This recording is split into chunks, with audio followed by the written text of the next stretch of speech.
think everybody feels from what I saw that it was well-deserved. Yeah. And so now he's got to kind of piece that together here in the head-to-head matchups because it is more than just a solo run, right? Right. All right, so here we go. ALEC ROBBINS, Dan BURKETT, as we are about to throw it down here for ALEC ROBBINS' first head-to-head battle of the day. Here he is in top 16, that Facetto Nissan 350Z Koenig wheels on the corners. Here we go. ALEC ROBBINS going to that first outside zone. Right back to it, Ryan. As you said, only maybe his team knows that he can drive like this. I've seen him do well in MDU, behind the wheel of a truck, and now in this Nissan 350Z. Wow, gets a lot of landscaping there, and now comes in the outside zone. Look at Rad Dan. He goes for the gusto. And Dan BURKETT is on another level as well. Yeah, BURKETT going for the kill there on outside zone 4, surging forward very aggressively. And as you said, ALEC ROBBINS does start off where he left off last night in qualifying.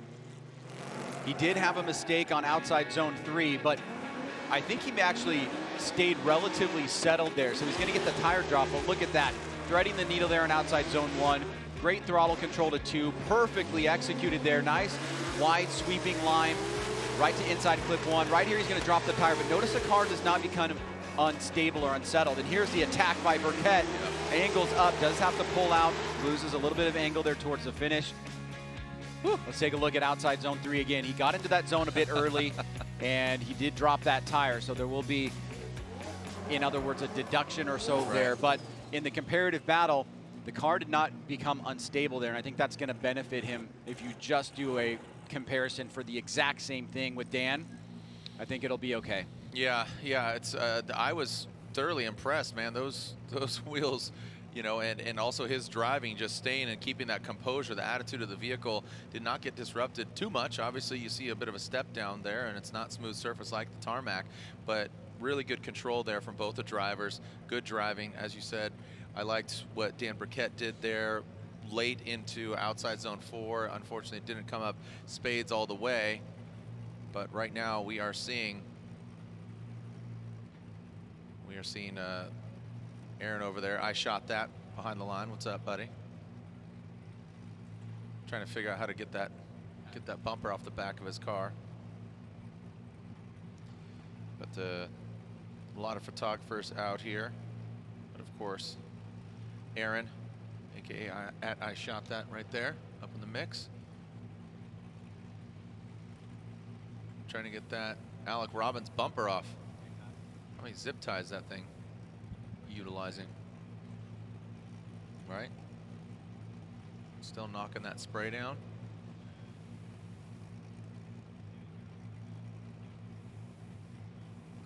All right. All right, looks like bumper could be off here. Fortunately, he's in that chase position, so it won't be a factor in Dan BURKETT's face, and we are clear to send. So that bumper really strapped on there. So Rad Dan BURKETT, Rad Industries, Gear Wrench, Toyota Supra GT radials will lead. Now coming through into that first outside zone. Rad Dan fills all of it. Look how dark it, oh buddy, that's gonna be, oh man, that's gonna be an incomplete there for Rad Dan.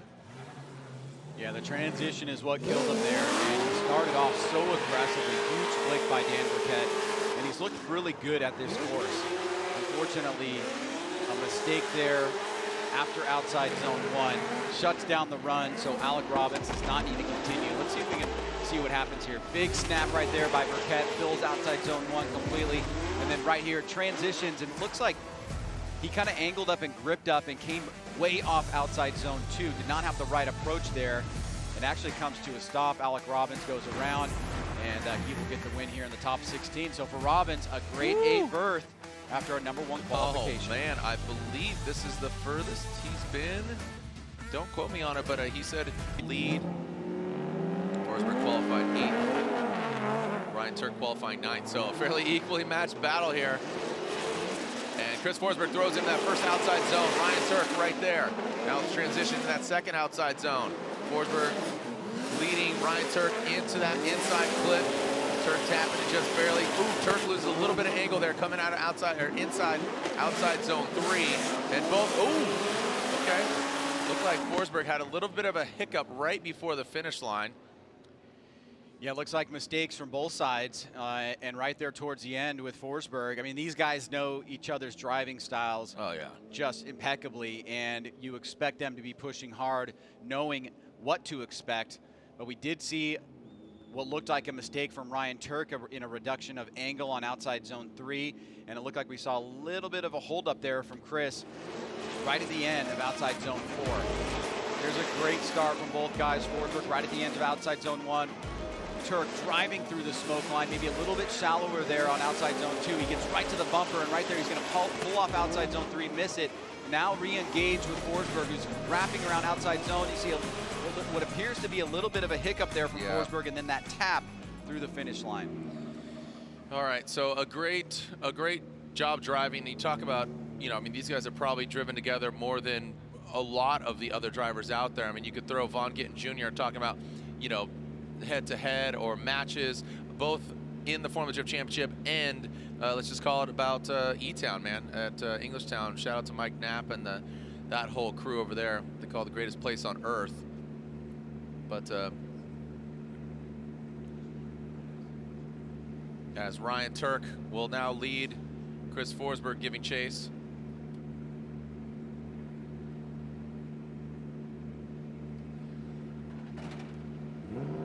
All right, getting the thumbs up from the guys. Lights extinguish. Here we go with a second run of these two iconic drifters, Ryan Tuerck and Chris Forsberg. Ryan Tuerck throwing it in. Ripping in that gum-out Toyota Racing Toyota Corolla hatchback. A wide swing. Forsberg keeps the composure. Both of them taking out that inside clip, going to that third outside zone. Great job by Ryan Tuerck, Chris Forsberg. Oh, man, dropping into that last outside zone. Woo! Absolutely awesome. Solid. That was awesome. That was probably the best head-to-head we've seen. That was amazing, and both drivers cleaned up the issues that they had on that first run, right? Yep. Do you feel like the scrutiny on the winning result, or whatever the result may be, is going to come down to what happened in that first run? You're taking the words and the get out of my head, Ryan. Get out of my head. Woo!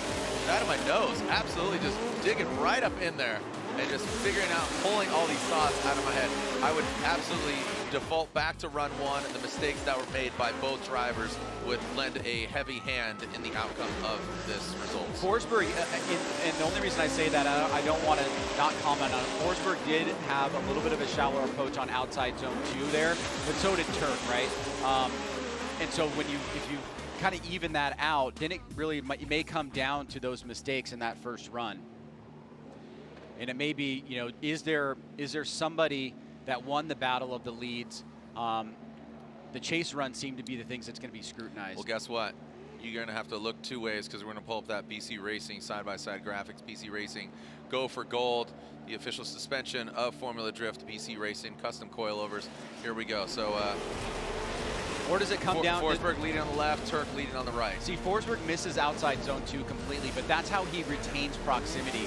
And he does a tremendous job of staying in the pocket here, with Tuerck missing that section. So, you know, this is a bit of a back and forth. I think that run was the most exciting, and the mistakes in the first run are certainly going to have to be scrutinized. Forsberg was in a good position until it looks like he kind of dropped off momentum towards the last section of outside zone 4, and that may hurt him overall. But who knows? The judges right now looking at these runs and trying to determine if there's a winner or if it's too close to call. Really, really good battle regardless. And, you know, I know these guys don't want to, I mean, here we are in the 16, and neither of these guys want to lose to each other, but if they're going to lose, they don't want to lose. I'll just leave it at that. So Ryan Tuerck gets the win. Chris Forsberg gets knocked out. Ryan Tuerck advances. YOSHIHARA will lead. BAKCHIS in the chase position. That turn 14 distribution Falcon tires. Subaru BRZ out front. BAKCHIS. Falcon tire field suspension. S15. YOSHIHARA brings it all the way out there. Odie could go a little bit further into that outside zone. Now into that inside flip and that third outside zone. Tell you what, YOSHIHARA is on one. Where is Odie going? Odie takes a very shallow line. Yeah, let's take a look at this again. Was Odie affected by YOSHIHARA's exit out of 3 into 4? Well, let's take a look here because Dai is leading. He's a higher qualified driver. Odie BAKCHIS trying to have a breakout event here and get back in the mix. He's a little bit tight on the line compared to Dai on outside zone 1. Dai does a great job on outside zone 2. Odie was a little bit shallower, but better than outside zone 1. Super tight there by Odie on the attack. Here comes Dai getting towards outside zone 3. On the transition there is where the hiccup happens with Odie. Forces him on that inside line. Now the judges are going to have to interpret that. Was Dai transitioning too early? Was there a slowdown prior to the decel zone, or was that acceptable? Because that is certainly what had the impact there on Odie BAKCHIS. And I think that's going to be very determinant in the overall battle. But now we'll switch to the other side as Odie BAKCHIS takes the lead. Odie BAKCHIS out front. YOSHIHARA waiting for the send signal. Thumbs up from both the drivers. There you go. Side by side, you can see the right-hand drive. BRZ of YOSHIHARA. Odie BAKCHIS with the S15, the left-hand drive. Now coming on in. Clean start, no cones hit. Throwing it into the outside zone. Spoke signal on. Now into the outside zone 2. Odie throwing some more angle out, takes that wider sweep, but tightens it up. YOSHIHARA falling back a little bit here from Odie. Now in that final outside zone, set it and forget it. Put that thing on rails in that outside zone 4 run. Yeah, no doubt about it. That thing is a rocket ship, and Dai was doing everything he could to kind of keep up there. He had to come off outside zone 2 or prepare to enter outside zone 2 in a little bit of a precarious position. And see, he's already doing it on outside zone 1. He's going to miss outside zone 2 completely. So he's maintaining proximity, but he's not following the line that Odie BAKCHIS is dictating, which is the right line.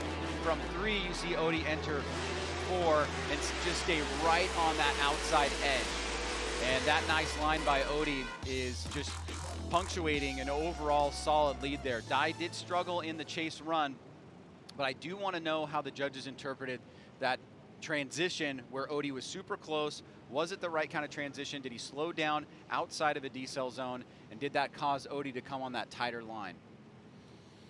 Yeah, a lot to digest there, just between those two vehicles. So here we are. The one, yeah, we're looking at is left, right? So left correct as YOSHIHARA is out front and Odie's in that chase position. So watch the transition from 3 to 4. The approach here is he's going to start transitioning now. Odie gets on the brakes, and then it clearly had an effect. Do you think Dai was late on that transition, or do you think Odie was kind of just tucked in too much and didn't back off enough to lunge back? The area of the course is actually harder for me to see from the drone. Seeing it from the top of the building, you can actually kind of line up where the decel zone is. And they do want to see you transitioning back the other way and getting into the decel zone and then allowing that decel to happen to finish up the run. Now, if Dai did that early, then yeah, I can see the mistake was on him. If Odie was super tight and they're in the decel zone, then it's going to be on Odie. Did Odie impede and not set himself up for success? So he's tucked back there. YOSHIHARA transitions. And it looks like it's prior to the decel zone. Yeah. So let's bring in Ryan Lantane. I see he's raising his hand like a good student down there. Go ahead, Ryan. I have something to say. Yes, please. Yes, that last replay was an excellent angle to see what I think happened, which is that Dai started slowing down before he transitioned. You could see that the smoke line trailed off. It sounds like his throttle also trailed off. You could see that he was slowing there, and Odie's right beside him, expecting him to be on throttle still until the transition. We spoke in the driver briefing about the car only decelling after the rotation has been done. The transition has been done for the upcoming zone. So that goes for this section right here. The car needs to be transitioned before the car enters the decel area. for outside zone 2. And also here, so you can see Dai, see there, off throttle, slowing. And in that case, Odie doesn't really have anywhere to go. But Dai should be on throttle still in that area until the car transitions for the outside zone. Now, we've seen people brake too late in that area and go really deep into outside zone 4 and have to almost stall the car. But in this case, it looks to me like Dai slowed early. Right here, you can see that the smoke trails off, and then he transitions the car. Then turns it back on. Yeah, it's kind of awkward in that area. And right after he transitions, he also grabs the handbrake. So that's an extra amount of slowdown there. And I think that what the chase car is supposed to be expecting, Dai didn't provide Odie in that case. And not only was it a driver not giving a driver what they wanted, but the driver wasn't giving me, the judge, what I wanted. So, and you know, I'm very demanding, and I don't think Dai was doing what he was supposed to. So, Ryan, did you score it yet, bud? My vote's in, my friend. Right. Yes, sir. Yep. Okay. Yep. All right, so waiting for the graphic here, and Dai YOSHIHARA, Odie BAKCHIS. Here we go. Dai YOSHIHARA, Odie BAKCHIS, and Odie had that win back in Atlanta, which seems like many moons ago, but here he is on his path, goes through Odie BAKCHIS, or excuse me, Odie. Lights on, BMWs, ready to shred, two very different builds. And here we go, off from that start chicane. Sorensen initiates. Filling all of that outside zone 1. Dylan Hughes has to back off a little bit, has to correct his line, it seems like. Now into this third and outside zone, approaching the final outside zone. Sorensen puts it right in there, has to leave. Dylan mimics his line in regards to where Sorensen was. Again, that fluidity, that's why Dylan Hughes was awarded that victory. How he handled it. The fluidity from 2 into the clip and then into that outside zone 3. So you can see Sorensen slightly deeper than Dylan. And as they approach 2, you see Sorensen dig deep. So from that angle, it doesn't look as volatile of a repositioning at all. Dylan really diving in on that last outside zone on Sorensen. But a great lead run there from the young driver.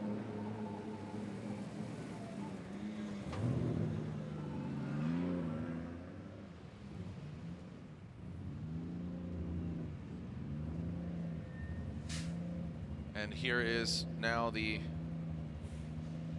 repositioning of Dylan Hughes out front and Sorensen in chase.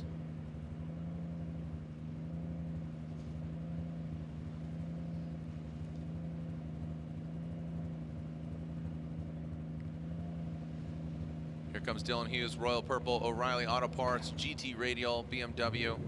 He said he's gonna go fast on the Bonneville Salt Flats next week.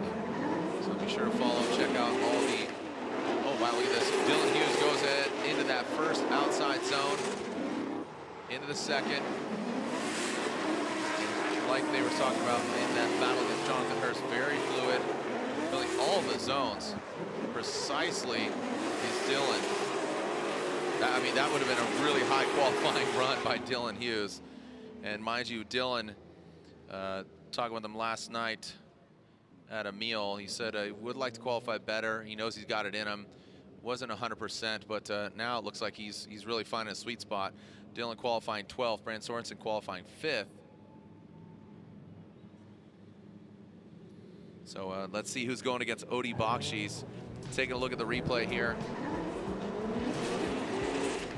Watch that nasty initiation by Dylan Hughes. Sorensen, he initiates right along with them. Takes a little bit shallower line. And now past that front clip. Brandon gets out there. You can see just a slight decel in exactly as prescribed, that red decel area. Here is the BC Racing side by side. Sorensen leading on the left, Hughes leading on the right. Now Sorensen filling all that zone. Dylan comes off the outside zone too a little bit.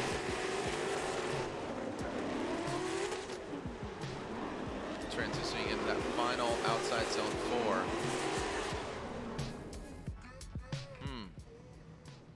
A great battle between these two guys. Two rising stars of Formula Drift.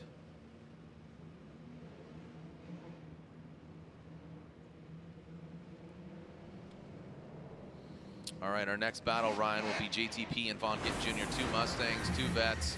All right, sliding left for Sorensen, right for Hughes. One more time from Brian Egger. Ryan Lantain says Dylan Hughes, and Chris Yule says Dylan Hughes. Dylan Hughes gets the victory and advances on. Ryan, before we All right, we are clear to send Vaughn Gittin Jr. with that staggered setup on the start. Here we go, lights are on. JTP gonna lead in that Falcon Tires, Roush Performance, Ford Mustang, Vaughn Gittin Jr. chasing him down. And here we go. Two veteran Mustang drivers, Justin PAWLAK now transitioning into that second outside zone. The green RTR kidney grills shining up on the side of that Falcon Tires, Ford Mustang. Now coming down the last outside zone, JTP gets out there, gets deep. Vaughn Gittin Jr. gets out there as well. Pretty straightforward, no major mistakes. Just, I think it's gonna, you know, it's gonna get refined a little bit here. Let's take a look at this again here. So PAWLAK comes out of the cannon, initiates. You see Justin a little bit deeper than Vaughn. And then second outside zone, definitely mirroring each other. So here, another look from that, going to that second outside zone. Perfect, look at Vaughn sweating Justin PAWLAK. Justin throws some more angle at it, and Vaughn does as well. And then in that final outside zone, Justin PAWLAK rides that outside line. Vaughn gets it probably mid of the outside zone. So like I said, two really good qualifying runs independently. Together, a good battle. It's really gonna come down to the second portion. Yeah, I was just watching from afar here. Jared had to step into some outside business with drivers. Got a couple drivers taking a look at possibility of protest, but I think we are going to continue to move forward here. And what a great way to start off this battle here with Vaughn Gittin Jr. and Justin PAWLAK going back and forth here. Now we're seeing Vaughn go to the lead. And what's your initial impression so far? I just think it's, again, two really good battles, two talented drivers, just showing you that they are who they are. And, you know, Vaughn that's been reflected in 2 championships. And you've seen the interview with JTP. His only enemy is himself. So here we go. Vaughn Gittin Jr. will be leading in that Monster Energy Netto Tire Ford Performance Mustang RTR Sped 5D. Look at that tit for tat. Absolutely synchronized swimming. Swimming in smoke, that is. And now big angle there from Vaughn Gittin Jr. Tightens it up. You see JTP take out that inside clip. No big deal from him. Big angle from Vaughn Gittin Jr. And he gets all the way to the outside zone 4. Sparks coming off that titanium exhaust, if you can recall, back sparking some flames there with that. Chris FORSBERG earlier this year. Ryan, you know, this is exactly, we're splitting hairs with an axe, man.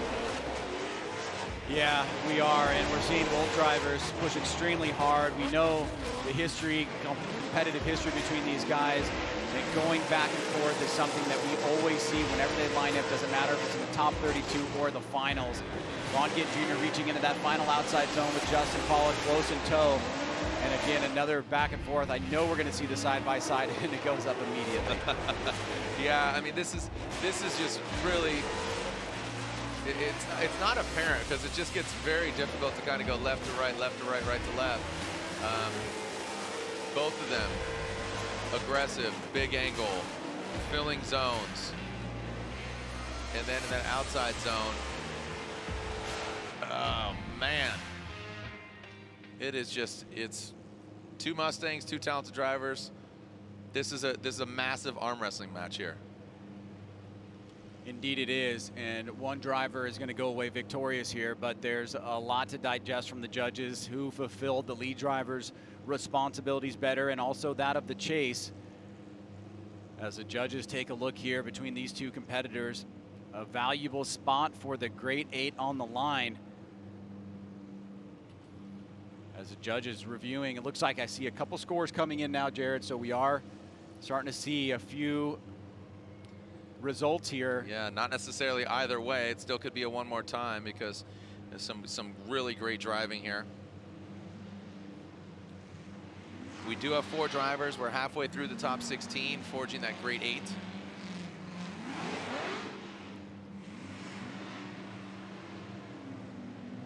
Matt Sopa waiting patiently to find out, and the 2 drivers waiting impatiently. Justin PAWLAK and Vaughn Gittin Jr. You can see the lucky 13 on the roof of JTP. Finds that to be his lucky number. Vaughn Gittin Jr., the number 25. Vaughn Gittin Jr., a busy man, working with that Mustang Mach-E. And here we go, slide him left for Justin PAWLAK, right for Vaughn Gittin Jr., and that is 1 vote for Vaughn Gittin Jr. One more time, and Chris Yule says, one more time.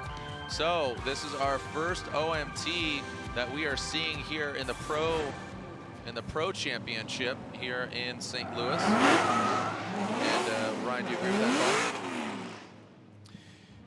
Yeah, I would like to see it again. Yeah, I think, you know, I understand where one of the judges was going with in terms of having something that edges out the other driver, but this is one of those ones that seems like it's on the margin there, and you want to get a clear victor. So we're going to see it one more time. These guys are going to go back, change tires, and we will do it all over again. So we'll advance on to another teal and blue vehicle of Matt Field. He's already on the start line, and he'll be going against Kazuya Taguchi. So the way both these gentlemen are driving, I really expect a fun battle here.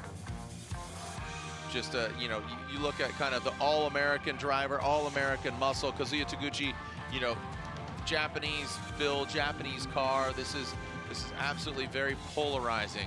The way they're both driving, aggressive. Taguchi has been, you know, just out of body the way he's driving, and just progressive through, you know, debuting that R35, coming in, had that S15. I thought that was the car he was going to take to the top. Unfortunately, he did not.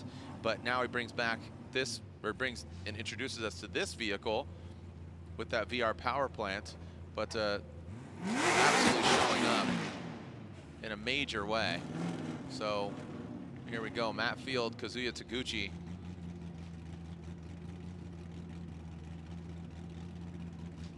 And we are all set. So Kazuya Taguchi with that staggered start as well.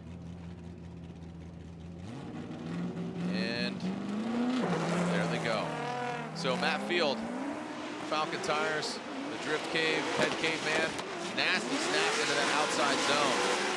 Vortex supercharger winding it up into that second outside zone. Kazuya Taguchi, look at him jump right to the side.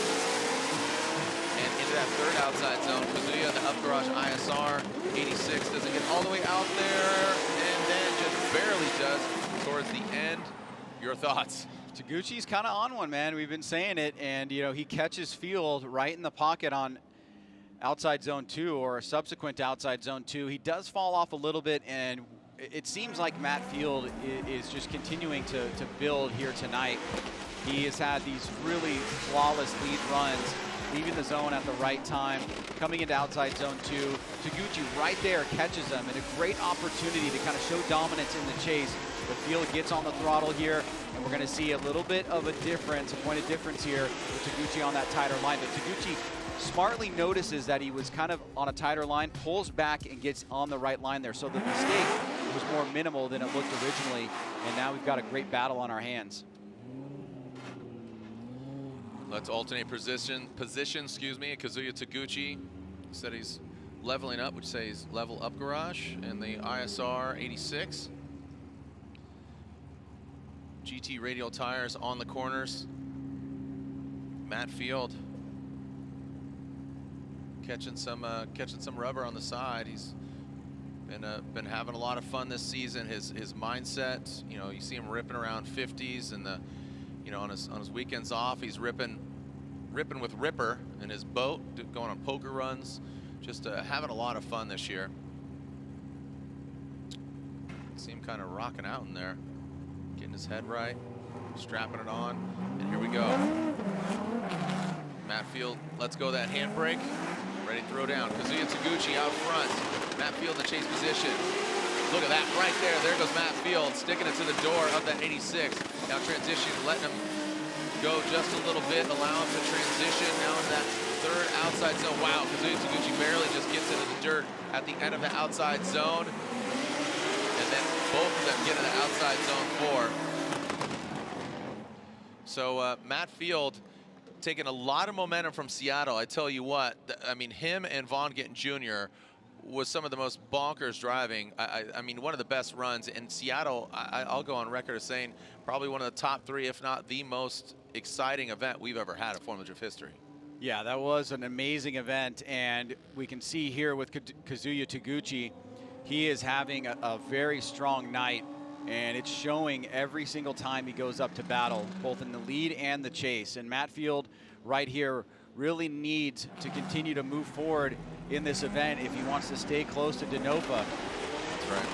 Transitions right there, hits that outside zone beautifully by Taguchi, but Field is with him right there, comes back around, super tight there, but backs off a little bit, and then Taguchi drops that left rear, gets a little bit out of whack, goes wide, has to come back around. Here comes Field, Taguchi on that rear line there on outside zone 4. Man, oh man, great battle. And there is a side-by-side as we see it. Big angle there. So you're seeing Field lead on the front. Taguchi leading on the right. Taguchi, great proximity. Take a look at this outside zone 4. Field initiates. Taguchi doesn't get all the way out there. Matt does in that chase position. So a great set of battles between run 1 and run 2. Wow, man. Yeah, some phenomenal driving right now. Some really good driving, and this is we are only in the 16. Trying to decide the 8 here, and moving on.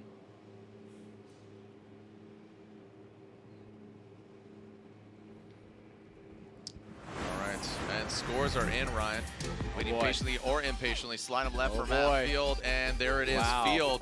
So Field with that 1 point, and it is a one more time, so it was not unanimous. Chris Yule, our final judge there, siding with 18th.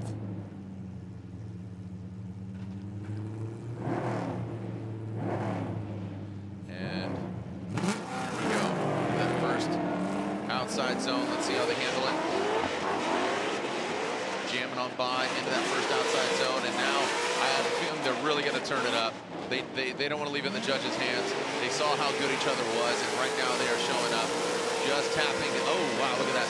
Just tapping, bringing it into outside zone 3, into outside zone 4.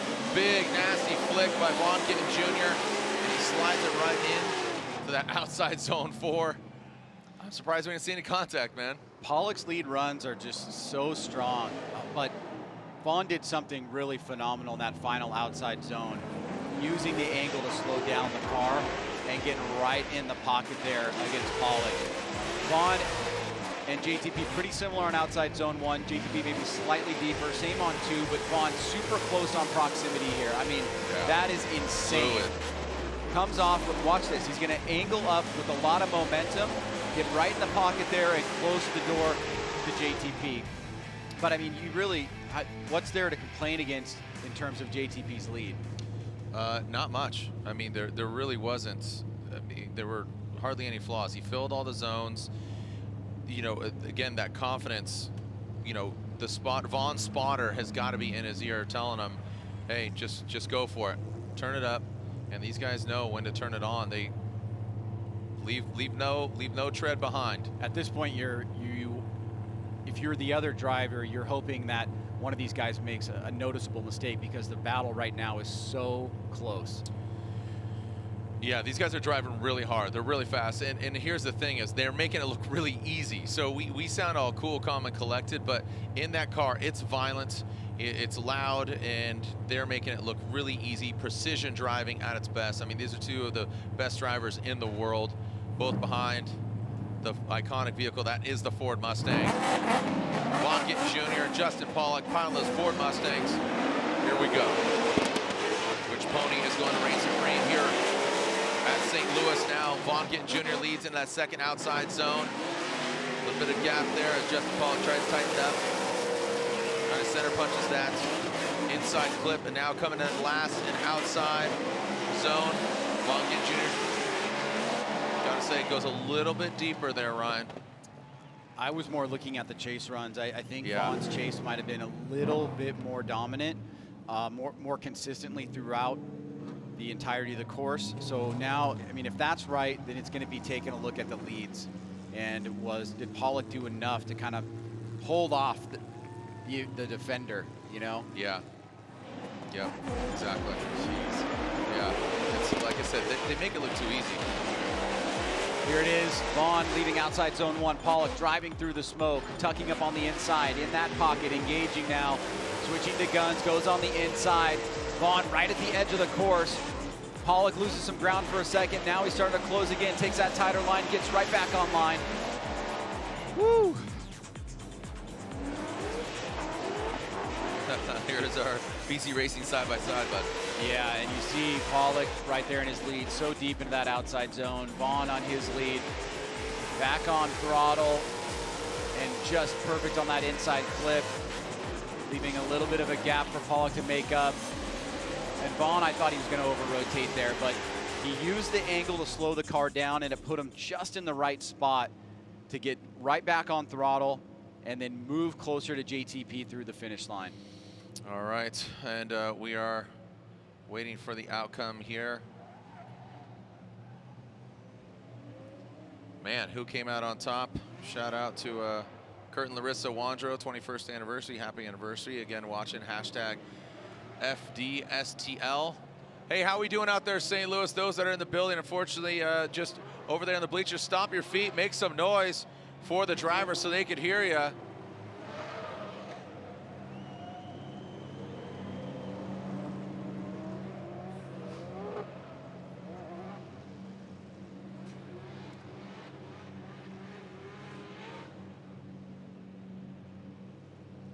All right, so still waiting feverishly.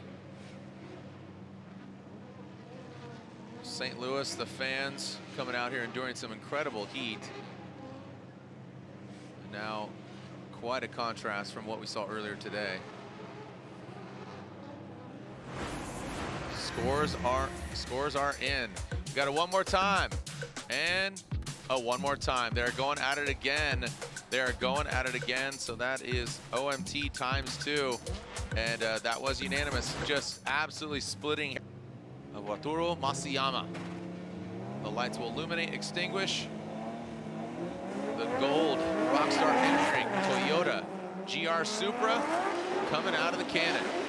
Coming in that first outside zone, throws it in. There goes FREDRIC Masayama. He's absolutely on one right now. And oh, and just as I say that, he throws it in, and oh boy, looks like Osbo had to kind of wrap it around him. Masayama, he just threw caution in, and it came back Octung baby. So danger for him, and Osbo definitely avoided contact. And Osbo was on the right line. Masayama, just as you saw, he just gripped up and initiated way too early. Yeah, I mean, and he made that mistake right as he was doing something really awesome in the chase run by mirroring Osbo there. But on the transition, he comes up too aggressively across outside zone 2, misses it, and then he basically has to slow down so that Osbo doesn't hit him coming across. So it's a big mistake for Masayama. Huge opportunity here for Osbo to advance forward, but we still have one half of the battle left to go. Yeah, essentially Masayama had to concede and say, all right, I messed up, my bad, tail between his legs. But right out of the gate, I loved how he initiated. He had that confidence, and this is something that has progressed for Masayama and that vehicle. Again, man versus machine, or not versus, but man and machine coming together, just being symbiotic and coming together and just creating the results that they're looking for. So Masayama will now lead. Osbo, I have to assume, you know, with that incomplete, he's knowing Osbo, he knows, as you say, Ryan, he knows when to peak. I think right now he leaves a little in the tank, he pedals back a little bit, but this is a good opportunity for him to gain that composure and that control that we're going to expect from him if he does progress on and doesn't make a mistake. Because guess what?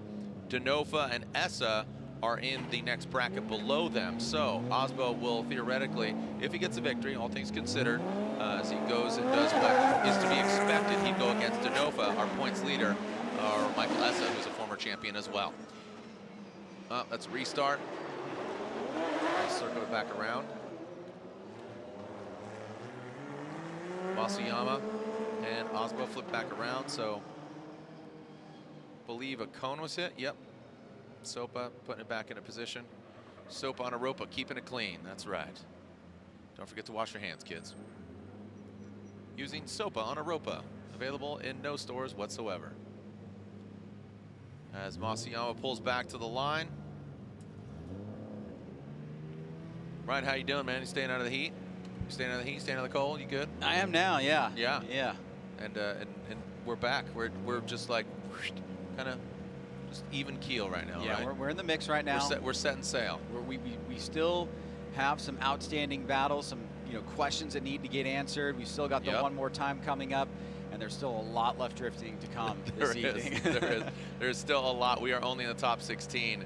So Masayama, Osbo, waiting for the track to clean, or what's going on here? Waiting for paint to dry? Waiting for the toast to pop? Pop-Tarts to go? All right, here we go. The restart, Masayama, FREDRIC, Osbo, run 2. Get a restart there, that won't count against them. That's just 1 strike. 3 strikes, you're out. And Masayama initiates. FREDRIC, Osbo, I thought he would chill, but 0 chill. The Norwegian Hammer strikes down. And Masayama into the inside clip and brings it into that third outside zone, knocking over the indicator. But remember, Masayama has that deficit, has that mistake. And man, Osbo, 0 chill, man. Yeah, and he's as gold as ice. That's going to do it. There's no question about it. It's a massive mistake for Masayama in the chase. We don't see that from Osbo. Osbo had a phenomenal lead. This will be enough for him to move on. And Osbo seems to be picking up the pace here. And it's against a driver that's been doing the same. You got to give it up to Wataru Masayama. He's had really a phenomenal event and has kind of proven here that he deserves to be at the top with the top guys. He's driving much more quickly, and he's bringing that style that I think everybody really enjoys, that precision driving, very smooth and silky. Unfortunately, just got caught up in a bad situation in his chase run, and it's going to cost him here against Osbo. All right, we are going to score this one here as FREDRIC, Osbo. It is obviously apparent as Wataru Masayama is knocked out, but FREDRIC, Osbo, Freddie, congratulations. The Norwegian Hammer will advance on into the Grade 8, meaning the 3rd battle overall between these 2 Ford Mustangs, JTP, Vaughn Gittin Jr. Here we go, grab some snacks, grab a drink, let's send it, here we go. JTP initiates into that first outside zone. Vaughn Gittin Jr. in tow. They've had some time to think about this. What do they need to do? Vaughn Gittin Jr. let JTP get away a little bit. Now again, looking for that X factor. It's looking pretty solid right now up until this point. How are they going to handle that outside zone 4? JTP goes a little deeper than expected, but Vaughn does follow him and track him down. Like I said, I would just say Vaughn gave him a little bit of room in that chase. But I think that's going to be a deciding factor here. What do we got here? Let's take a look at it again. Well, it's the first time I think we've seen, a mistake that you could call more than an average mistake, right? We saw JTP kind of go off course, maybe 1.5 or 2 tires. We'll take a look. Vaughn followed him off there, so I guess you could make the case that JTP kind of let him off, but Vaughn actually went a little bit deeper off course than Justin PAWLAK. And I think, like as you said, Jared, up to this point, a lot of the same, right? We're seeing a very aggressive run by both drivers. Now Justin's going to angle up, he's going to go off course, and then Vaughn's going to go a little bit deeper off course as he's kind of trying to follow the line there. So I'm not sure exactly how the judges will interpret that, but we still haven't seen a clear, decisive, yes, that guy made a huge mistake, and this person gets the win. And this next run right here, hopefully will be the deciding factor. I don't think we've seen 3-1 more times, but they are certainly doing everything they possibly can to advance forward into the top 16, but it's only going to be one of them. And what's crazy is it'll be Matt Field who they're going to go against. And, we've seen Matt Field and Vaughn Gittin Jr. exchange some rubbing. They just most recently raced and did battle in Seattle. So this could make for a really wild outcome here. So what's crazy is they're only advancing on into the 8, not even the 4. So that's what's even more compelling here as Vaughn pulls on up. Justin PAWLAK does the same. And let's see the second run of this battle. Vaughn leads, Justin PAWLAK chases. And the second run of this battle. Where's your money at? Who you put it on? Vaughn Gittin Jr. or Justin PAWLAK? Vaughn Gittin Jr., the Monster Energy NATO Tire 4 Performance Mustang RTR. Goes in that first outside zone. Justin PAWLAK, tit for tat right there with him. And then now in that second outside zone, Vaughn with the wider swing allows Justin PAWLAK to get right to the side of him, has that front flip, goes and flies off to exit stage right into that outside zone for Ryan. I mean, come on. These guys are on rails. They are driving so well, and they're making it look so easy. Yeah, fans really loving it online, and very excited to see who could move on here. And as you said, the implications a lot bigger than a battle in the finals. It's a top 16 battle. We're going to be leaving somebody behind here with a lot of the event left to go. Green initiation again by both guys. Mirroring effect as PAWLAK follows him from outside zone 1 to outside zone 2. Vaughn ripping around. PAWLAK very tight on that inside clip. Reduction of angle there in the chase position. Is this going to be enough as he surges forward right in the pocket, door to door with Vaughn Gittin Jr. Wow. Is that enough for the judges to make a call here on who should move forward? It's so great seeing that, because I don't know if you heard me, I kind of corrected myself on that first look when I'm calling the run live. It looked like Vaughn kind of fell back a little bit. You saw that overhead. Not the case at all. Oh, wow, we are jumping right to it. So Vaughn Gittin Jr. gets 1 and 2. Vaughn Gittin Jr. will advance on. So we'll see Vaughn Gittin Jr. and Matt Field, Ryan Lontagne all the time. Here we go. Chelsea Denofa will lead, and Michael Essa will give chase. Chelsea Denofa, BC Racing, Ditto Tire, Ford Performance Mustang RTR, the FCP Euro, Liquid Molly, BMW in tow. Big angle from Chelsea Denofa. Man, cotton balls coming out of the back of that Ford Mustang. Big angle. Look at the cockpit of Essa filled up.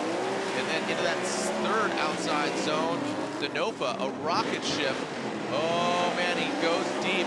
That was similar to the line of GTP we saw, so he overshoots it just a little bit, but he was on one. From the camera perspective that we got, that looked to me like the biggest angle that we've seen from outside zone 1 to outside zone 2. And the smoke cloud was so thick. I want to see what happens to Michael Essa here. Denofa gets a huge initiation. I mean, that's almost spinning out angle, but does he carry enough forward momentum? It seems like it, but obviously Michael Essa has trouble behind him. And then right here, Denofa is blasting through this course. He's going to go a little bit too wide there. Michael Essa is starting to play catch up there towards the end, but had a tough time after the transition from one to 2. Yep. And then it really didn't come back together until after 3 as he started to close the door. But I want to see what the judges think there. I feel like he cleared the smoke from his cabin. That's what I was saying. I mean, and you took the words out of my mouth. I saw it happen, and in those, then seeing it overhead, you just saw how much smoke was created. Here's a question that I have is, how much tire does he have left after he just threw the brick and zip tied it down on the gas pedal? Representing right there. Yeah, yeah. So Michael Essa will now lead the FCP Euro Liquid Molly GT Radial BMW. I mean, smoke, it's definitely hazy, man. Yep. All right. Sopa, our starter, gets it going. And Michael Essa will lead. Essa out of the chicane. Here comes Chelsea Denofa. Initiates the same time. Oh, wow. Look at the pressure from Denofa. Oh, is that going to pay off? Is that going to pay off? Oh, we got contact. Houston, we got a problem. Denofa, we got a problem.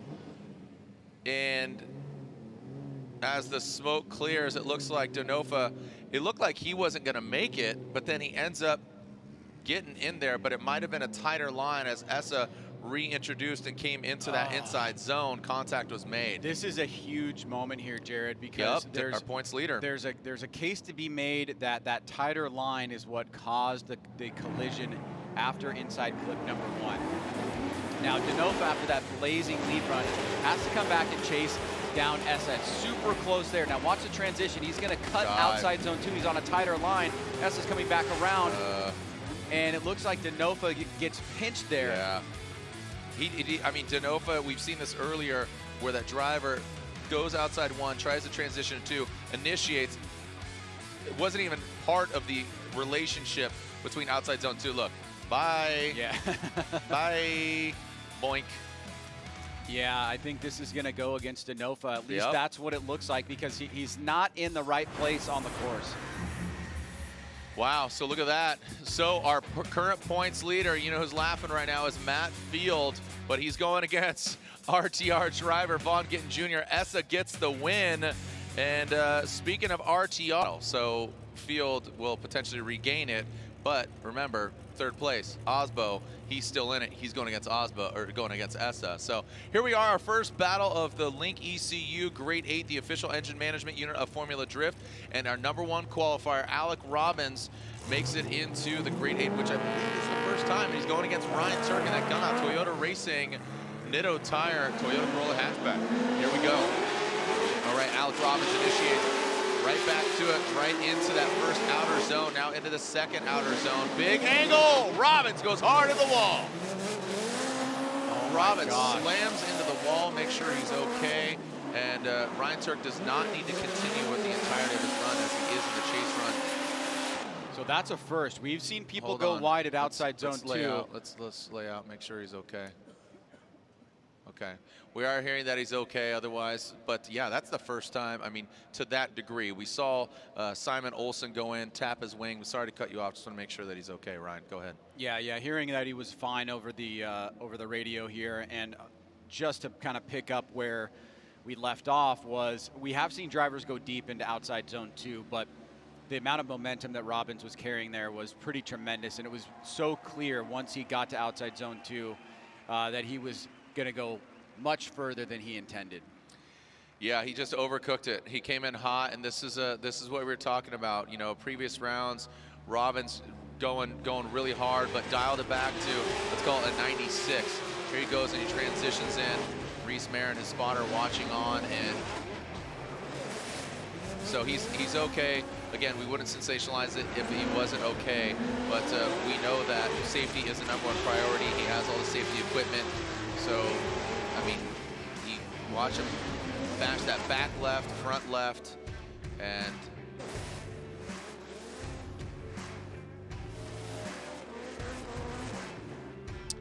a competition timeout will obviously be utilized, but I don't know if there's enough time to repair. I mean, again, that back left corner, that front left corner, it's on the ground. It's going to take a little bit to clean up. Surprisingly, not too much. The crew here at Worldwide Technology Raceway have been on it. So rollback's already there. We're all good. We'll make sure don't get any fluids on track. But Ryan Turk, again, he did not need to complete the entirety of that run. He was in the chase position. He did continue on.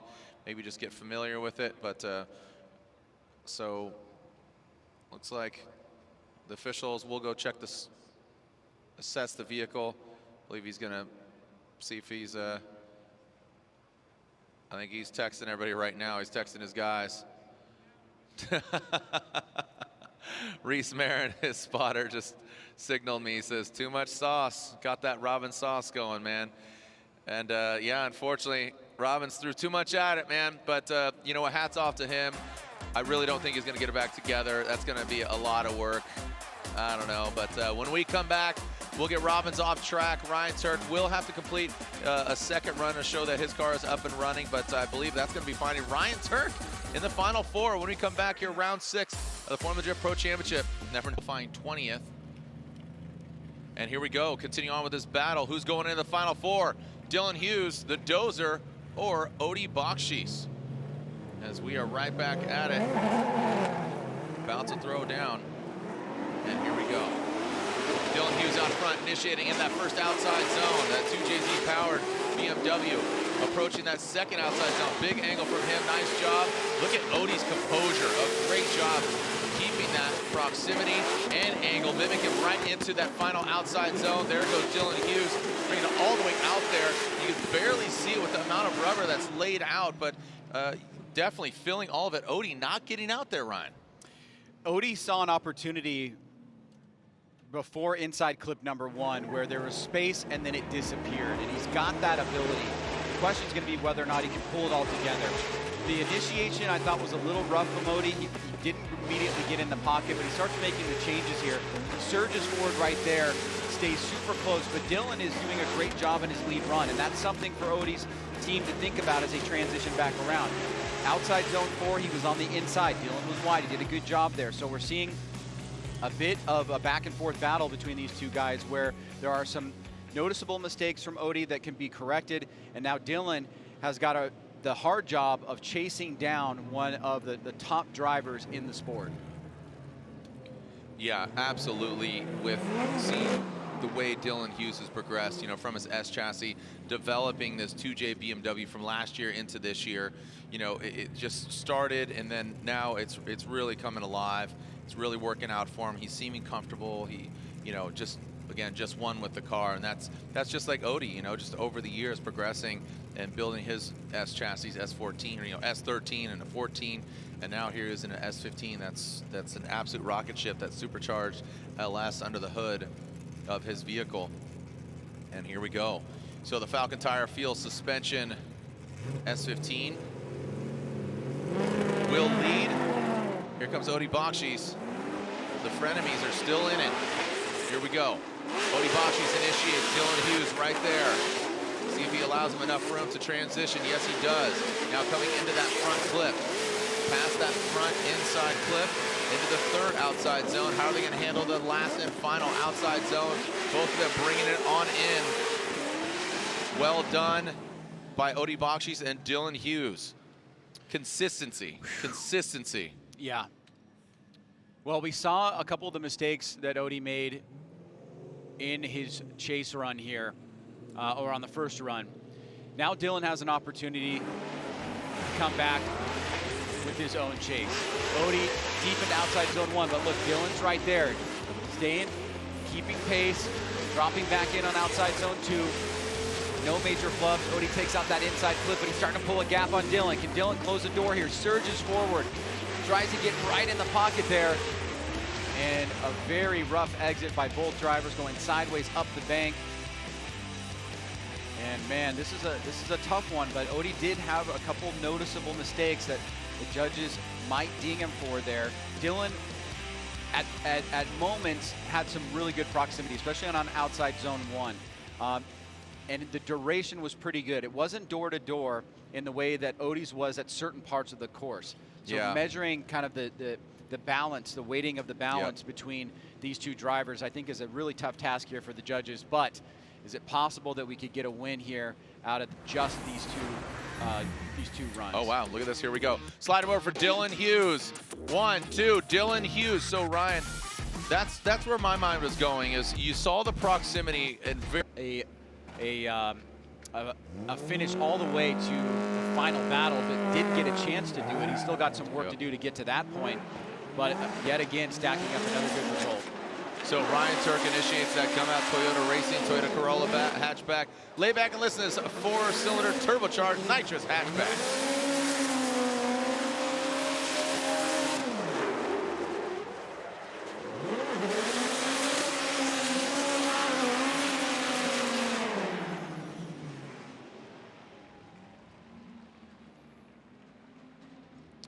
All right, as Ryan Tuerck crosses that finish line, he will advance on to the Final Four. He's going against battle that we are about to see.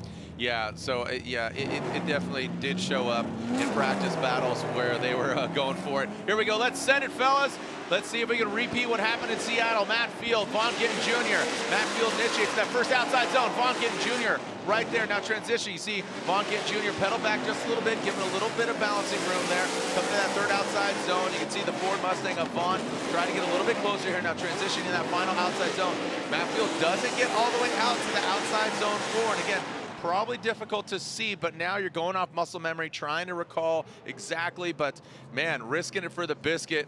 Great job by both the drivers. Yeah, Vaughn has definitely got a lot of grip in that car. It seems like they may have dialed it up a little bit, knowing they're going against Field, and he had to make a slight adjustment as Field gets deep into that outside zone. Vaughn is following him here, and then that transition back, he surges forward, but makes a little bit of an adjustment to not get too deep into Field. Field kind of loses a little bit of angle. He does a slight angle reduction there as Vaughn is trying to chase him down. And Field this time around does not completely fill that final outside zone. So that's going to be an opportunity for Vaughn Gittin Jr. in this second run when he goes to the lead to try to capitalize on some of those areas. Vice versa, Matt Field, he can keep the pressure on. He can show a very dominant chase run. He can really pick the opportune times to get in the pocket, back off, go back in. And we are going to see the second half of the battle now as Vaughn Gittin Jr. will go to the lead. Yep, Vaughn will lead, and this is the exciting run that we saw between Field and Gittin in Seattle. Field just going to the side of him, definitely a different course, an all-around different course. Nick Fosekis watching in. Welcome to the jungle, baby. That's right. Welcome to the jungle. A little more GNR for you. For Nick Fosekis of Falcon Tire, shout out to you, homeboy. Who else is watching? Cletus, TJ Hunt, I know you guys are watching. Rut, you watching as well? Oh, what do we got here? Uh-oh. We got a comp timeout? Oh boy. We got a competition timeout, my friends.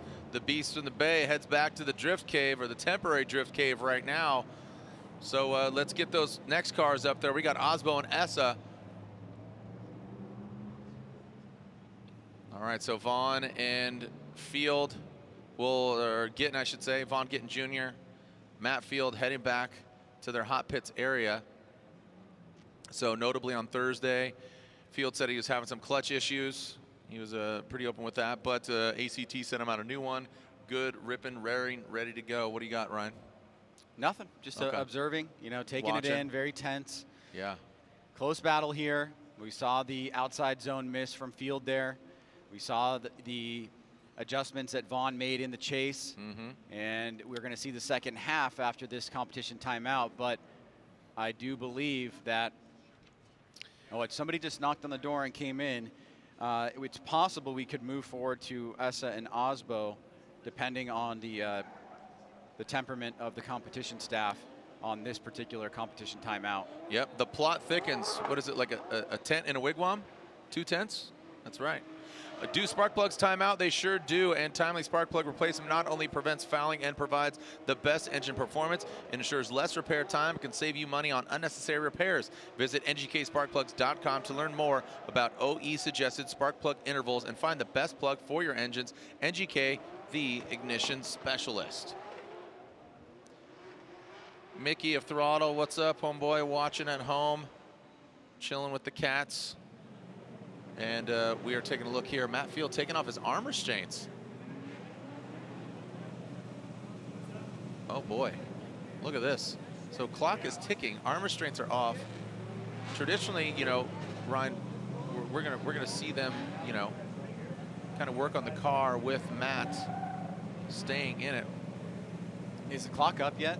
Because I see the right clock there in the hand, but I don't know that they've quote unquote gotten hands on the car yet. Okay, he's gonna race his 50. Or am I wrong about that? Or is he surrendering?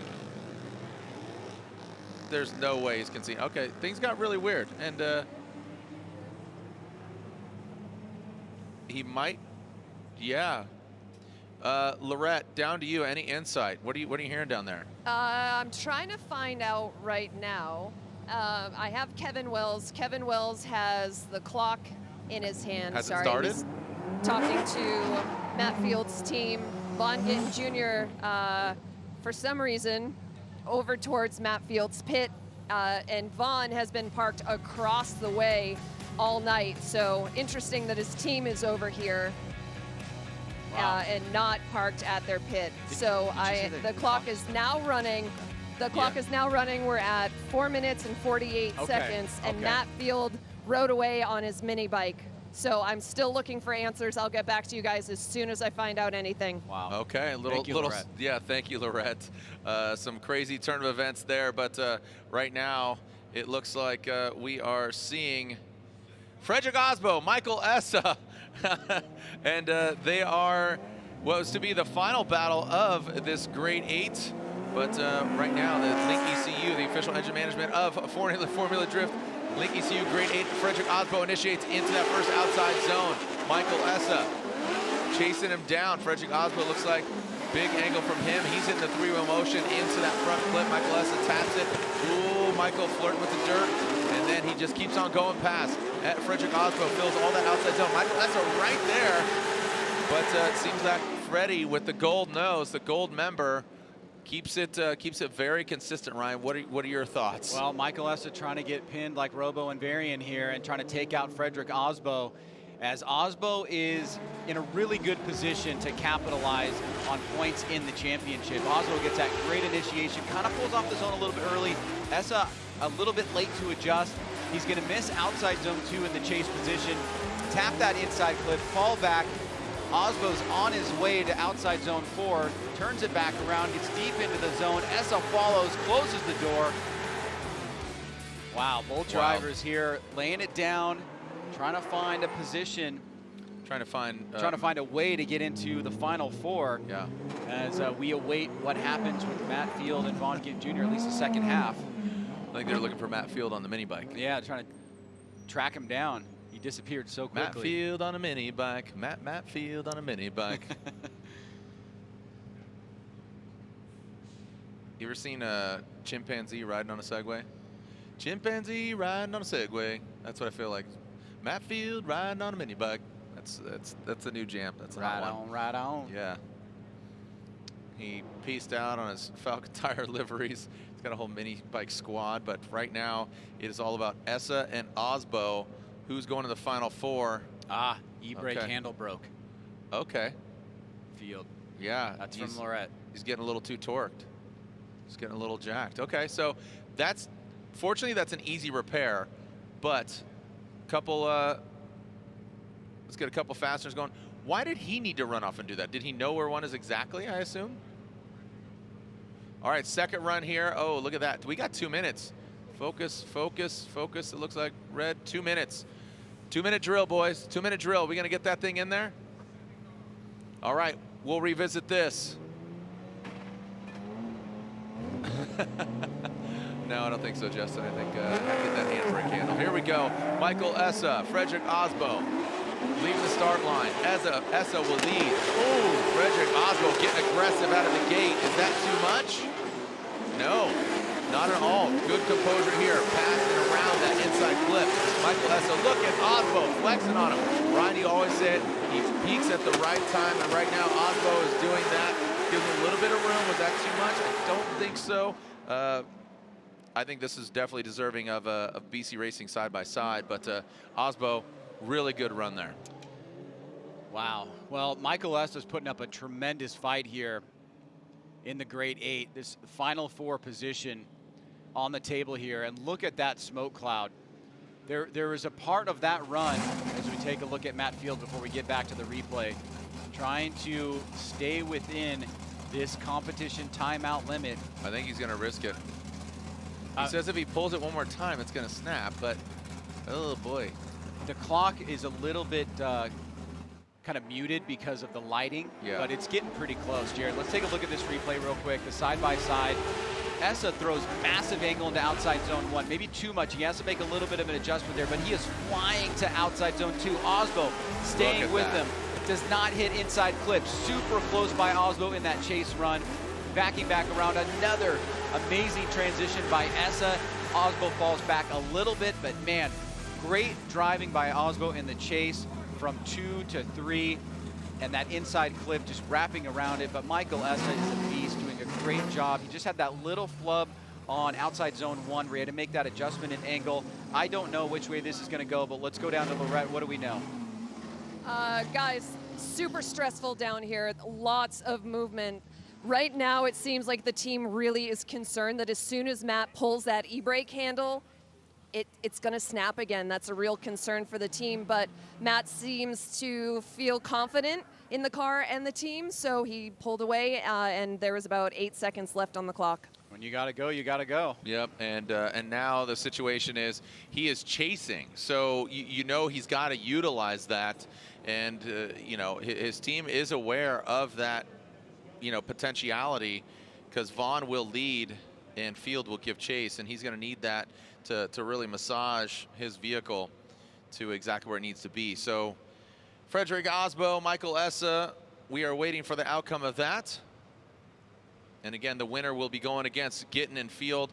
The other side of the Final Four bracket is settled, and that is Ryan TUERCK. Let's make it official. Slide him over to, oh, look at this, FREDRIC Osbo. One more time, and one more time. They're going at it again. But that handbrake, that's crucial. I mean, they're yanking on that thing to just massage the car into the right place. Get alpha. Yep, get alpha, exactly. Is that the new graphic? Get alpha? Mm-hmm. Yep. Yep. Justified confidence. Appropriate. Appropriate confidence. I just can't remember that dang word. Appropriate. All right. Well, let's see if he can get appropriate now. Matt Field dealing with maybe a hobbled vehicle or potentially a hobbled vehicle. We'll see. He could buy some time here right now. Vaughn Gittin Jr., Matt Field. We saw him do battle in Seattle, and now here goes Vaughn Gittin Jr. into that first outside zone. And there we go as Matt Field goes in that second outside. Oh! And there it is. So that very well could have caused that. And that was what they were scared of. So he dives in. Vaughn Gittin Jr. continues the rest of this run. And Matt Field goes into the wall. And such a bummer. And I mean, that's you feel it's something. He needed like 3 more minutes. I believe he had the part, right? Well, it's the battle that could have been was not really given to us because Matt had this malfunctioning part, this broken part that came about probably sometime in the first run. And he knew that it was risky to go back out there. Obviously, the car is mechanically sound, the car is safe, but it's not going to have the capabilities if that part breaks that he's going to want. It's not going to give him the comfort that he needs to compete with all the tools that he has available to himself. And obviously, I don't know whether or not that was the cause of the straightening out and tapping the wall there. It's likely that it probably was, if that's what we were hearing. Well, let's take a look at it. You can see him on initiation. He's not confident. Yeah, and he's slowing down here, and as he transitions back around, the front end is going to grip up there, and he just does not, he's not able to get the car where he needs it to go. Go ahead, Ryan. What's that? Oh, we got Lantain over here. Yeah, what happened there is he grabbed the handbrake and it ripped off in his hand, and he had no way to rotate the car and ended up sliding into the wall. He held it out the window right after, so exactly what you guys said was going to happen happened. That handbrake handle broke off in his hand, and he just threw it in there hoping that it would work, but unfortunately it did snap. And yeah, that will mean that Vaughn Gittin Jr. will advance.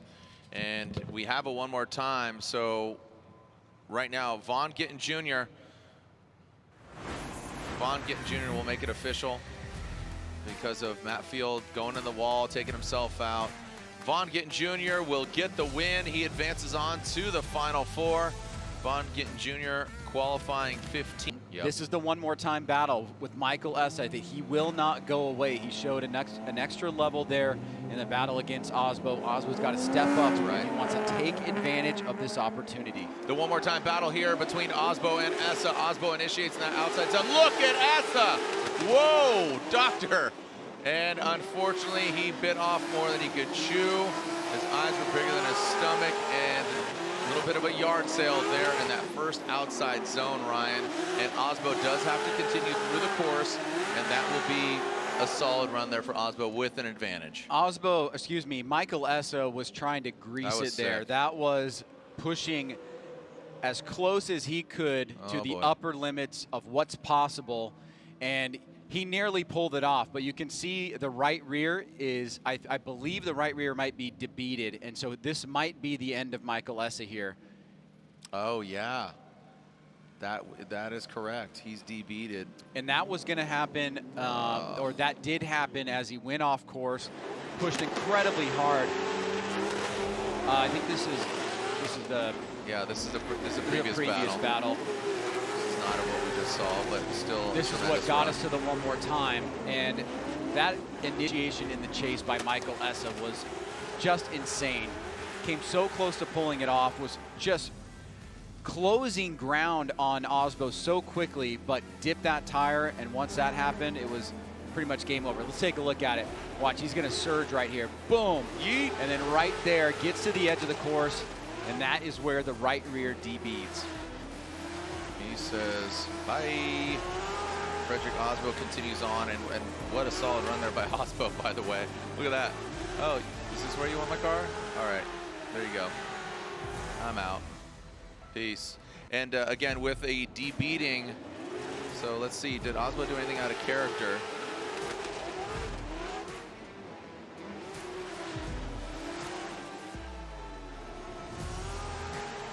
Looks like, was there anything out of character there, boys? Okay, just taking a look at that. You just never know, but it seemed that Osbo was consistent through it. Didn't pace him, didn't slow down. So Osbo will have to continue through the course. We'll clean up there in that outside zone 1 as Essa limps back. Osbo will continue on.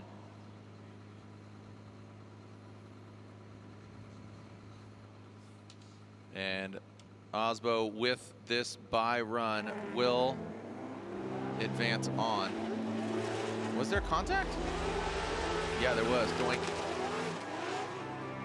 You see slight attitude of that Supra. I wonder if that was where the D-beat happened. You would think that it would be from going off course, but it looks like the judges do want to see that again. Because that would be it was his back right. He would have to hit.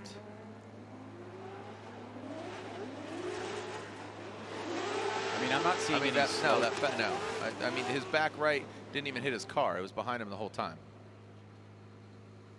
Yeah, that angle there was a little bit more enlightening in terms of where Michael S.'s car was positioned relative to Osbo's. Obviously, what they're looking for here is any kind of a slowdown from Osbo. It does look like Essa was trying to push pretty hard there. I mean, he did exactly what he needed to do, but it just went over the edge. Just pushed it over the edge, and he got burnt.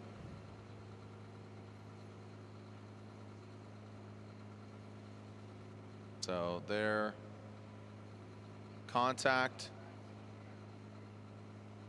Yeah, I mean, hardly, but just enough. Yeah, let's just see. With that, just to push him. Well, you can see Essa is braking there for a second. Now he's surging forward. Osbo, the smoke line is not super generating yet. It's starting to generate now, but it looks like Essa's already like at a closing distance coming up on Osbo here. But the judge is going to have to make a call here. I mean, we jumped very quickly to a conclusion, but they are looking at this for a reason. But it's his back right, but the contact would be, that wasn't because he hit Osbo. The back right wasn't even anywhere near the side of his car. Yeah. I mean, the back right wasn't anywhere near the Supra. Well, there was a collision, so that's oh. You know, they're having to determine who would be at fault. I think that's what's going on here. Got that.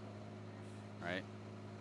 Yeah, I mean, here we are in another situation. I mean, we saw this earlier with pretty Ricky Hoffman going off course, remember, in Pro Spec, and just analyzing as the car sits. What do we got here, fellas?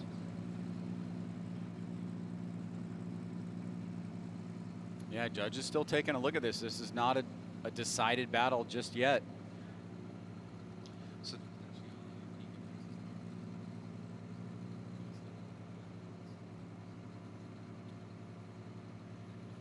well, this call right here could change the result. I mean, this could go in Michael S's favor here if the judges deem that Osbo was not on the throttle, not maintaining, the proper momentum through that course, et cetera, et cetera. That's why they're scrutinizing this. Now, from mine and yours perspective, when we first saw it, it just looked like Michael Essa was overcooking it. Then we go and look at these replays. We see that Osbo is not at full smoke. Essa, it does have a closing rate. We have the debeating that's going on here. That stops the run. So we have essentially a collision, right? So somebody has an incomplete. And we think, so, all right, so the scenario A and B, that's the request we're getting. The scenario A and B is that Michael S is at fault. Osbo does his bye run, moves on. The B is Osbo might be at fault. He gets an incomplete. Michael Essa can fix his D-bead, and then he goes, and then we have the second half of the battle. There you go. There you and go. he'll be out of deficit. We'll take a short break. When we come back, we'll find out when we come back. Just give us a moment.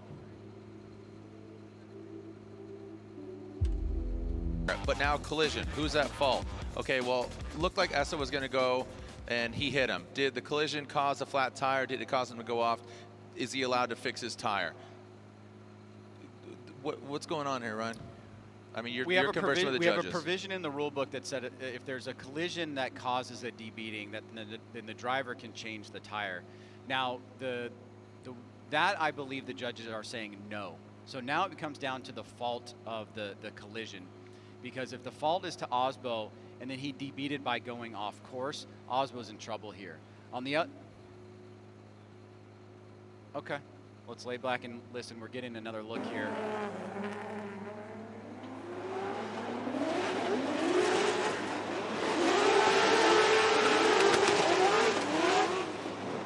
Sounds pretty full throttle.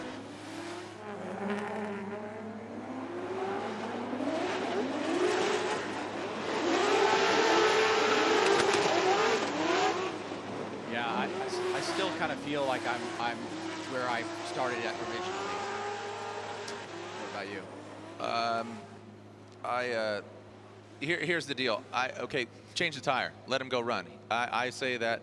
I say Michael Essa came in too hot. I don't think that Osbo slowed down too much. Osbo knew he had to really throw it down there against a competitor that is Osbo. He goes, fixes the tire. They run, and he's still at a deficit. You know, things could happen, but that's where I'm at. I don't think he can, because the debeating the tire, if it's because he dropped the tire, you know, that's on him, right? We have a provision that says if you hit a wall, then you can change, but that didn't happen here. So right. I don't think he can, but look, you know, we don't decide this. But I mean, these are the exercises that we enjoy, but we need to advance. We need to advance. We need to advance right now. And if we saw this earlier, who debeated earlier? And but that was contact, right? In pro spec, wasn't it? Yeah, we had an instance of this earlier, and the run was over after that. It was Carlos Arrieta. He went up on the berm, and he was not able to repair it.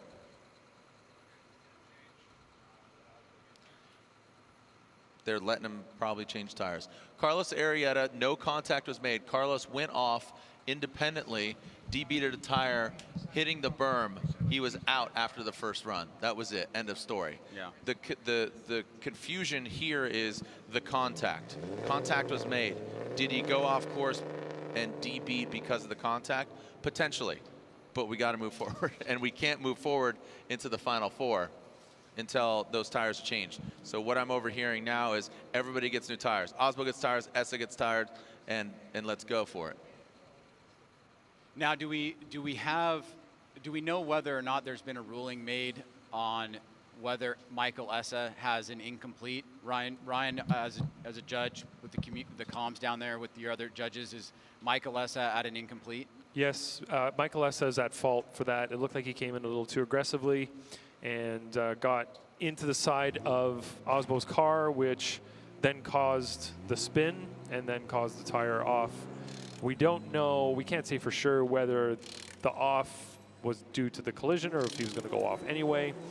So we're erring on the side of being fair within the way the rule is written. Right. The rule isn't written for this specific situation. It's more, like we said earlier, for potentially a wall hit or something like that, that even if the driver's at fault for, they still get to change because it's a contact with an object on or just off the track that is outside of the normal situation that a tire should stay beaded.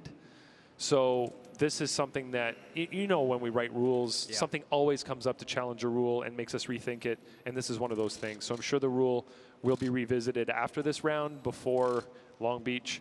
So we are going to let him do it for now and revisit it later. Because the debeating rule has to do with tire pressure running so low that when they make a transition, the tire debeads and it wastes a lot of time, and that was to try and curb drivers putting, or taking out an incredible amount of pressure in their tires so that it would be debeating. However, the example that you brought up earlier, I believe that debeating happened because curbing was hit. Right. Yeah, not only did it drop off the track into a pretty deep area there, it also hit the base of one of the zone markers. And those bases are, I don't know, 25, 30 pounds, something like that. And generally, you don't have an issue hitting them. People hit them all the time. But, in this situation with the angle that he was at, which was more than the car generally would be at, generally the tire would kind of roll over that. If it was way more sideways than it should be because of the fact that he was kind of spinning off track, that could have caused it as well. So again, erring on the side of being fair in this situation with the rule not really written for this specific situation, but this is one of those situations that have to happen for us to know how to write the rule. I was going to ask, if it was wheel-to-wheel contact, you would have said, all right, just replace it. But Michael Essa would have been at default. But because the tire debeated when it went off course, that is where the confusion lies. Exactly, yeah. This so is here's a lot the of other thing. semantics. Earlier in Pro Spec, Carlos Arrieta spins out, hits the red and white rumble strips. There's no contact being made. He hits something that's off course. We called him out and he couldn't rerun. Right, yeah, he kind of did that on his own in that situation, and we told drivers not to put the tire up on the rumble strip as it was considered off course. So different situations. And again, the rule will have to be revisited. I'm sure Arrieta's situation will be thrown into our revision of all of this as well to make sure that the rule is adhering to the spirit of why we wrote the rule in the first place. Like Ryan said, people were running single-digit pressures in their tires, trying to get more grip out of a tire that maybe didn't have enough grip in it for them at the time. And that's where we ended up with the rule that you couldn't have a bead lock of any kind on a wheel either. So trying to keep everybody honest and running normal, normal in quotation marks here, tire pressures that would allow the tire to be stay on the wheel without any type of attachment device to it. And we did say that there is one exclusion principle to the debeating in the tire at this particular course, and that's leaving the final outside zone going up on the bank. That if a driver debeated there because we're forcing you guys to drive over that really harsh increase from, or where the two parts of the track meet, there's a really big bump that goes up there that's really rough, right? And you kind of see that every time. Sometimes you see sparks fly up. You guys have said that if we have debeating there, that we would allow both drivers to change their rear tires. So that is an exclusion principle that you've kind of laid out at this particular course. This does fall into that category a little bit, but I completely empathize or sympathize with the idea that the spirit of the rule is what's important, and clarifying its usage at a later date is probably something that needs to happen.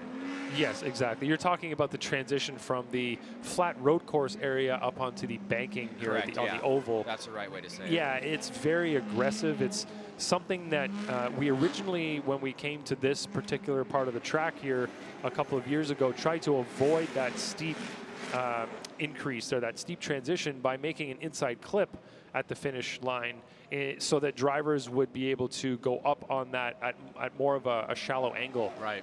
Now, I guess from that point, we tried the track in reverse. We had drivers coming down at speed. We tried different things to see how aggressive it was on the car, and that was done after an event so that if somebody broke something or debeated a tire, it wouldn't matter. And we realized that we could get them to go up the bank pretty consistently without any problems with tires, but we do recognize that it could potentially debeat a tire, so we're giving them that option to change their tires should a tire debeat there. But I don't believe we had it happen once today. So we do have that provision in place, but we haven't needed to use it. So that's testament to how tough these tires and wheels are. That the guys, like you said, sparks are flying up earlier off a few cars. It's pretty aggressive, yet we haven't had to use it. Well, now that you said it, it's probably going to happen.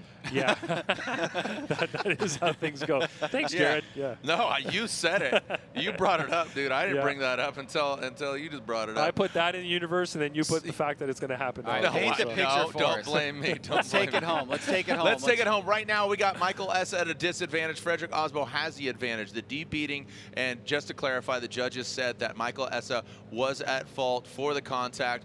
Both vehicles have new sets of tires. That's an equalizer, but now Michael Essa is at the deficit. He's gonna need to drive really hard up front. Osbo, I'm sure, will pedal back. He has a major advantage. Again, the winner of this goes in the Final Four. Essa out front, again, with that disadvantage. Now Frederic Osbo tucks into that second outside zone, and around that front clip go both the drivers. Don't DB there, fellas. I mean, I guess it doesn't matter at this point, but into that final outside zone, and the GT radials and the NATO tires stay affixed to their respective rims, and on paper right now, quickly, Osbo would get the win, right? Yeah, he would get the win, and I'm just kind of thinking about this situation.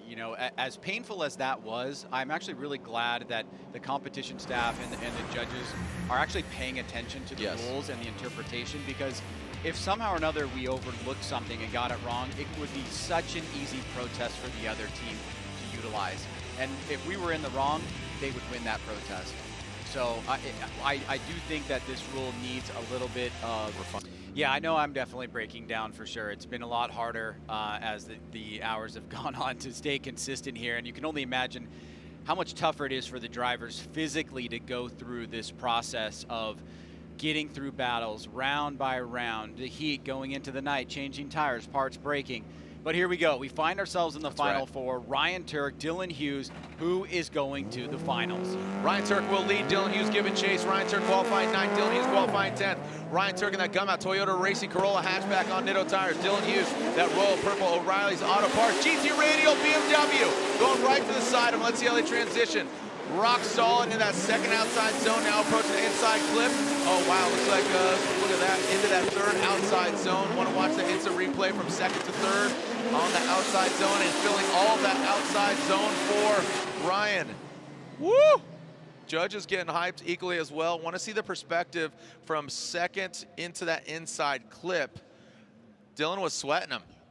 Yeah, that was a great way to start any round, but in particular the Final Four. Nice initiation by Ryan Tuerck. Here comes Hughes closing the door just about a foot away. Follows him into outside zone contact. 2. Yes, contact there, but both drivers stay in it. Not too much of an outcome that really is gonna have an effect on the judging. We're seeing a great battle here as Ryan Tuerck and Dylan Hughes finished up that run. Hughes closing the door towards the final few feet of outside zone 4. We saw contact with Tuerck staying in it, but we didn't see too much of an attitude adjustment. We are gonna see Tuerck check the vehicle, however. The sign of that right in front of you as he starts driving away from the start line. Yeah, it's that front right corner where Dylan Hughes dove in, and it looks like he's gonna inspect the vehicle. Taking a look at it, who's at fault? You could see Dom there taking a look at it. Where is the contact at? Who was at fault? And here we are, more rubber on rubber, wheel on wheel, and he very well might be able to change. Again, consider who's at fault, and this is to be expected. This is that turn that we knew was going to be the third competitor of these battles. Either driver and the course, and especially that outside zone 2 into that inside clip. Yeah, we know outside zone 2 was of high importance to the judges. And the reason for that is because if you do it right, it's supposed to be a smooth arc to outside zone 3 through that inside clip. Dylan Hughes right here is gonna make contact with Ryan Tuerck. It could have been a lot worse. It could have been a lot worse. So I think Hughes, if you take that at face value, as I'm losing my voice, Hughes is going to get a deduction there. But Ryan Tuerck stuck in that run, and I think it's going to be minimal. We are going to be able to see the second half of this battle with both drivers pushing 100% to find out who's moving on to the finals without somebody getting an incomplete, without somebody having a massive deduction. This second run is going to determine it. All right, so I'm seeing that they inspected the wheels, and I saw thumbs up from Ryan Tuerck's guys, and they said thumbs up. So looks like rubber on the tires, and rubber on rubber could have been more violent. We saw that a couple times, especially in Pro Spec, where it just sucks them right up and they slam and just go corner to corner, but not the case here. It seemed that Dylan's rubber was facing the face of the wheel, and it could have just skimmed a little bit of rubber off there. And yeah, that's what happened. So that's my assessment, and I'm sticking to it, Ryan. It's a good assessment. I like it. I like the aggressive driving. I think Dylan, I don't know what he's thinking in his head. I think at the bare minimum, he got away with a bit of over aggressiveness, but it was the right kind. It was a thing that had to be done in that moment.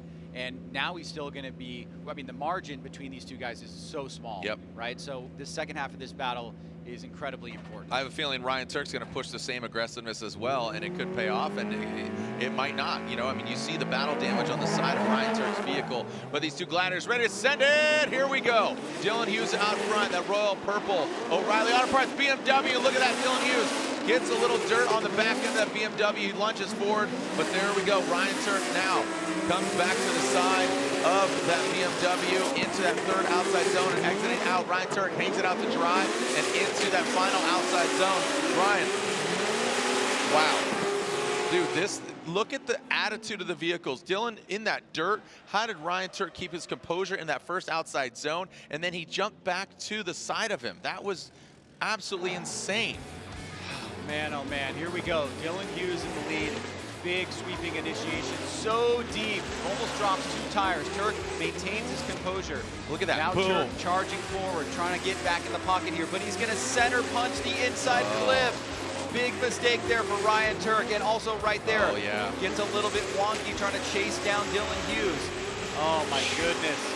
But did Dylan go offline on initiation? I mean, it was, how deep was he into the outside zone 1? That's gonna throw you off. You know, in Ryan Turk in that chase position. Looked like, because you saw Dylan deep, Turk was pretty shallow. He was inside the outside zone 1. He was filling it. Obviously not as deep and beyond as Dylan did, but watch the replay. Watch the right side. Yeah, I mean, there's no question So watch. he goes off course. And Turk may have made a little bit of adjustment, but I think it's a negative on Hughes, but Turk is back in the mix for outside zone 2. I don't think the mistakes here are as a result of the initiation and outside zone 1. I think that's too far down the line, in my personal opinion. But nonetheless, you know, it's a mistake. Yeah. Who's going to the finals? Ryan Turk, Dylan Hughes. What do you guys think? Is it Ryan Turk or is it Dylan Hughes?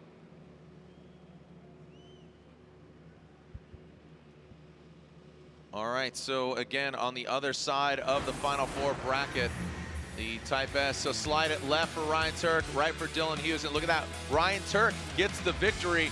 Ryan Turk comes out on top. It is 2-1. It is not unanimous. He wasn't able to get the car to compete against Anofa. This is the first final, I believe, that we're going to see. Sorry. Oh, that's right. Osbo, same situation in Erie. So both of them are fighting for the first win of the season between Papadakis Racing. So Papadakis Racing wins here no matter what. Oh, got it, yes. Yeah. They fell victim to Chelsea Denofa. Their vehicle's unable to run. Both of them, yeah. So now they're coming back the following round, and one of them is going to get the victory. All right, so Papadakis Racing, as you said, just repeating what Ryan's saying. Backtrack 2 rounds ago, Erie, Pennsylvania, FREDRIC Osbo, ready to go to the finals? Nope, car unable to be fixed.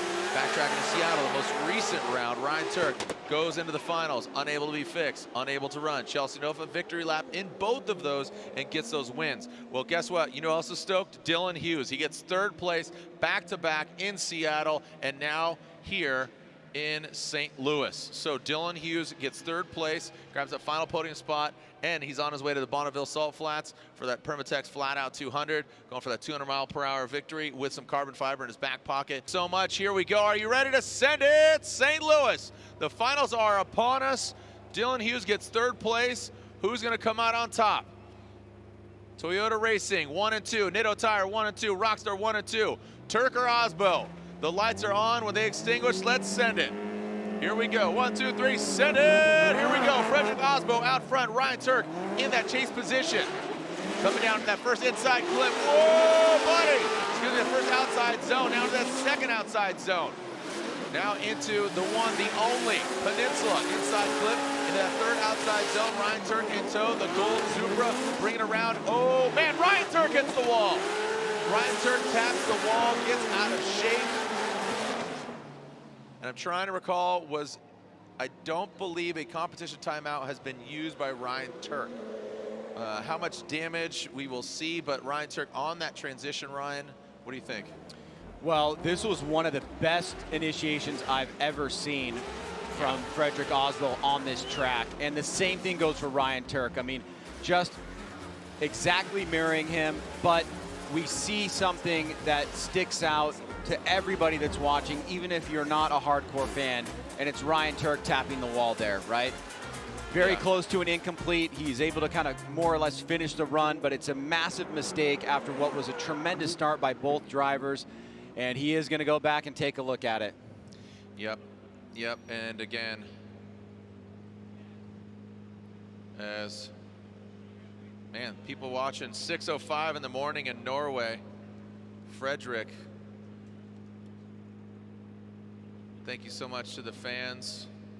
And Ryan Turk will head back to the pits. They're going to inspect what transpired. So it's that right-hand side, Ryan, when he transitioned out from outside zone 3, just a little too tight. We haven't seen that at all. 1:12 p.m. in Tokyo, by the way, too, for everybody watching Japan. Hey, Mr. Iwata. Yeah, Iwata, what's up? He's probably watching. Iwata-san. Robin Ishida. The NGK competition timeout. That is right. NGK makes ignition coils. Why? Because we prefer a running partner that can keep pace. We know ignition, and since our spark plugs don't run alone, we put some of our energy and expertise into making a better coil. NGK ignition coils are engineered to OE durability and performance. And because we race to win, we continue to improve the design, testing, and validation of our ignition coils to make installation easier and performance better. NGK spark plugs and coils, better together. All right, checking out that right-hand side, and Dom and the gang is heading on over there, checking it out. And let's see if any damage was sustained underneath. Hashtag FDSTL. If you're still watching, where are you watching from? What time is it out there? Where you're watching, checking out all these time zones, and seeing who is watching out there.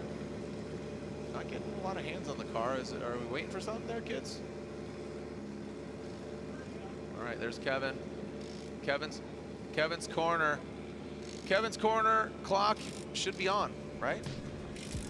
Let's go. Clock starts now. When we come back, let's see if they fix it. What's going on when we come back? The finals. Run 2. Osbo, Turk, your turn.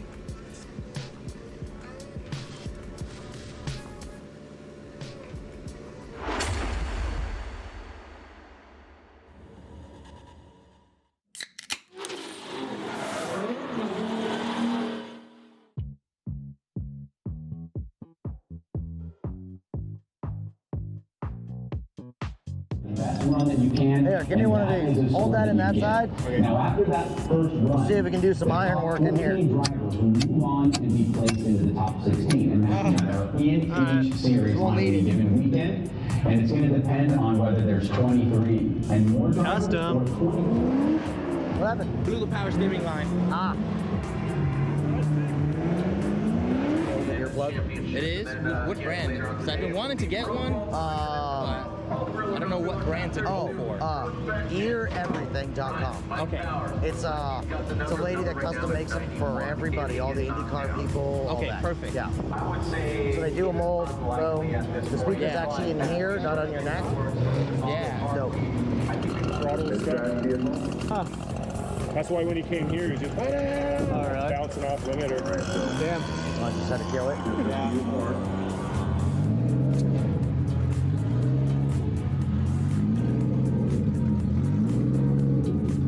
I didn't know if we wanted to get the jack out and then we'll put. Go jacks? Going to the bottom? No, it won't hold on the rotors. There's a jack on this. Yeah, there's a jack somewhere. And do a secondary pull. Yeah, right there. Yeah. Then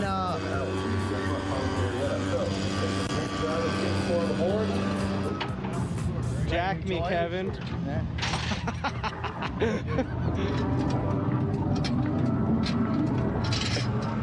it go. Toe on a toe.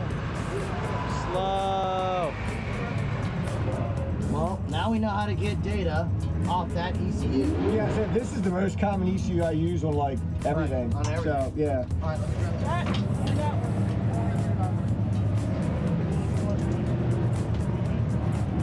The judges like your runs, so they want to use your D-cells for their map.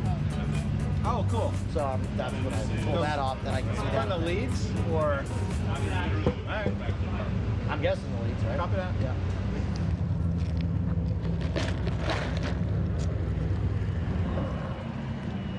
Kevin, how do you feel about drift cars with only 3 wheels? They're not as good as drift cars with 4 wheels. Damn straight. That's right. Look at that. Boom, it works. Sick. With the little jumper back in between? Yeah. One more time the way it's supposed to be said. Midwakaton. Like M-I-D-W-A-K-A-N-T-O-N.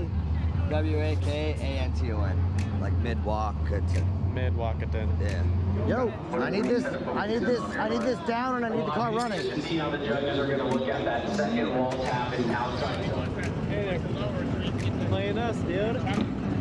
We're on the TV, Kevin. Look at us. We're on TV. Yeah.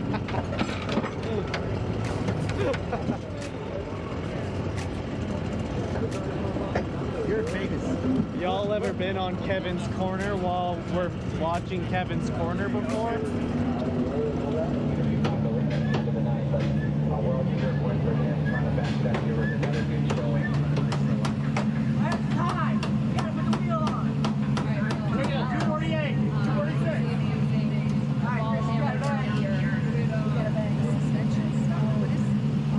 Basically the tie rod end that locates the wheel when you steer, they bend it. So right now he's trying to hammer it back straight towards what it looks like on this end. I need to get that side. That looks like fun. Oh. What's up, Kevin? What's up? What are we getting into? Clutch. Clutch? Clutch displacement. I'm in 3/8. Just like this? Yeah, just get out. This will be the new station for you have for 5 minutes. You have to have this type of shirt. That'd be pretty dope. Hey, it's raining again. Don't worry, you're gonna get asked for the radio. Is it raining? Yes. But, quick update, we are getting close to dark here and the lights are out. So we're trying to go see what the hell we can do because we cannot run anymore tonight.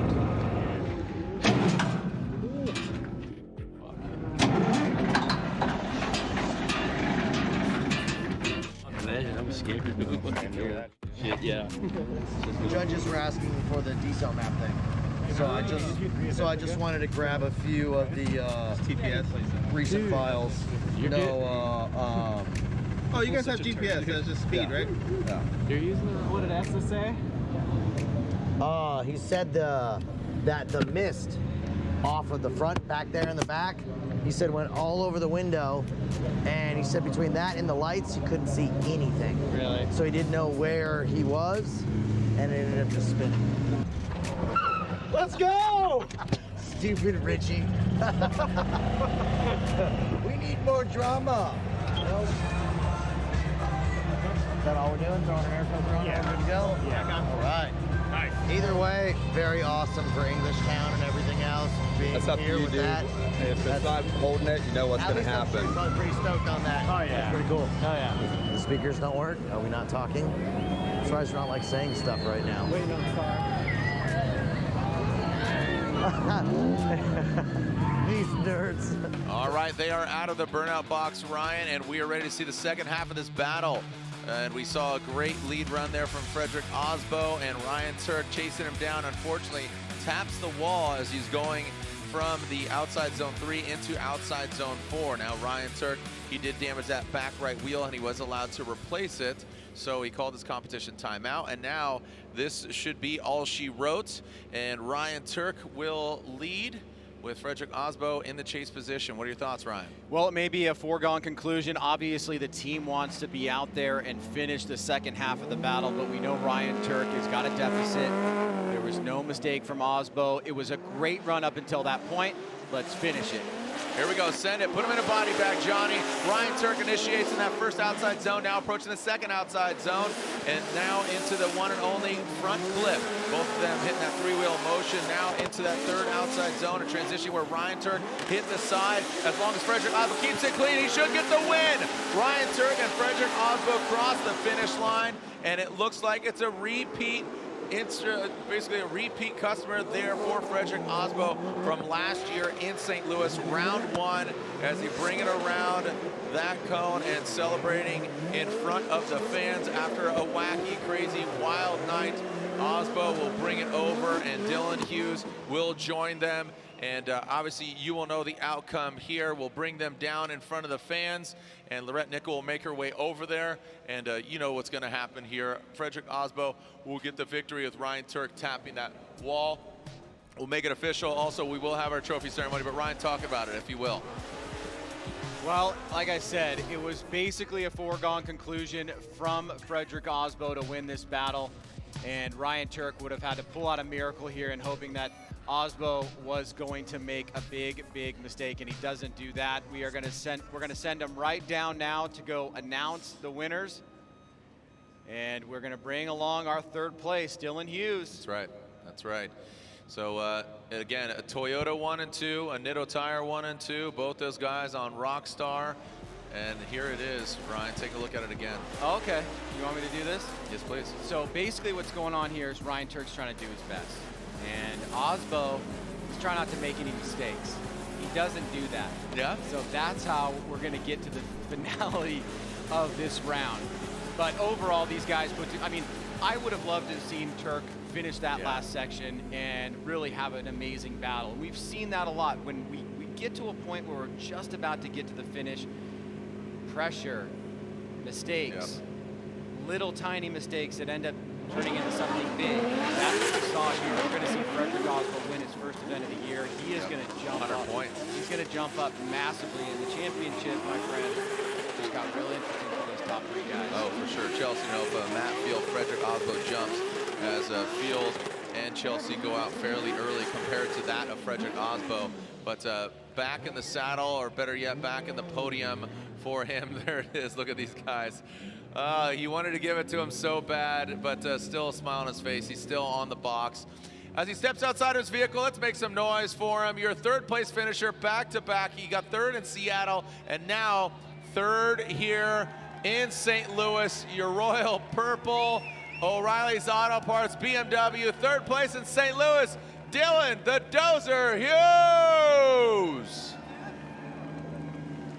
Don't jump off the wall. Don't pull a Chelsea on us. Purple suit and everything. All right, so with that, Dylan Hughes gets third place. And your winner here at round 6 of the Formula Drift Pro Championship, your winner, the Rockstar Energy Toyota GR Supra. It is FREDRIC the Norwegian Hammer Osbo is your winner here in St. Louis. Congratulations. There you go. And second, can you hear it at all? I just said it. You won. You won, Freddie. There you go. And then second place in that Gummat Toyota Racing Toyota Corolla hatchback on Nitto tires, it is Ryan Tuerck. Ryan Tuerck in second place. Congratulations, Crusher and Rockstar. Lorette, I'm going to throw it down to you. He can barely hear me. So, Lorette, go ahead. Go to Jared, Freddie. it is so loud down here. I just had to tell FREDRIC that he was the winner. 2 second place and a third throughout this season so far. You have been looking for that #1 spot. Freddie, you have finally done it here in St. Louis. And you said that today has been kind of a really challenging day for you. How did you fight through everything that you were experiencing? This was a strange one. I mean, first I got to say I love this place, and thanks to you all for staying here throughout tonight. St. Louis, you guys are awesome. Secondly, I don't think I've ever been gifted that many battle wins. And, you know, Kyle Mohan sadly had, jumped the light 3 times. We had Matsuyama spinning. We had JR breaking his rear suspension like we broke it in Erie. And, obviously, I think it was clear for everyone to see that Ryan had me tonight until he didn't anymore. So hats off to Ryan. But here we are. A win is a win. And this doesn't take anything away from all the hard work that the boys put in. The car is absolutely fantastic. I love it. I love the new gold scheme. We kept turning it up a little bit every run and just try to keep it solid. And that's all it took. So Thank you, and thank you guys for sticking around. Jared. Thank you so much, Lorette, and thank you. Congratulations, Frederick Osbo, Ryan Turk, and Dylan Hughes. It's been a long, wacky, wild day here, Ryan, from from getting here early in the morning, seeing pro spec. I mean, everything unfolding. Just overall, it's been a long day, but also a very rewarding day. It certainly has, and I'm looking forward to seeing this next graphic that's going to come up right here. Look at that, man. That's it. Wow. That is the unofficial standings after this round. DeNova drops by 14. Osbo now by 19. Wow. We got a championship chase, my friend, and just 2 rounds to go. Ryan Turk jumps up 1 spot. So now we have, I bet you if you go to 6, now we've got 6 drivers under 100 points. Yeah. This is crazy. And, crazy. and still 2 rounds left to go. I mean, we still there have. It is. Yeah. Vaughn's within 91 now. Vaughn 91, Dylan, Taguchi, FORSBERG, Reeder. Carney, Essa, Jones, Eve Meyer, Justin Pollock, that's your top 15. Still 2 rounds left to go. Remember, join us there in September. AutoZone, Streets of Long Beach, presented by Type S. And our final competition where both Pro Spec and Pro culminate, October 22nd and 23rd, Type S title fight at Irwindale Speedway. So our next event, Long Beach, September 17th, 18th. Obviously, we'd love to see you there. If not,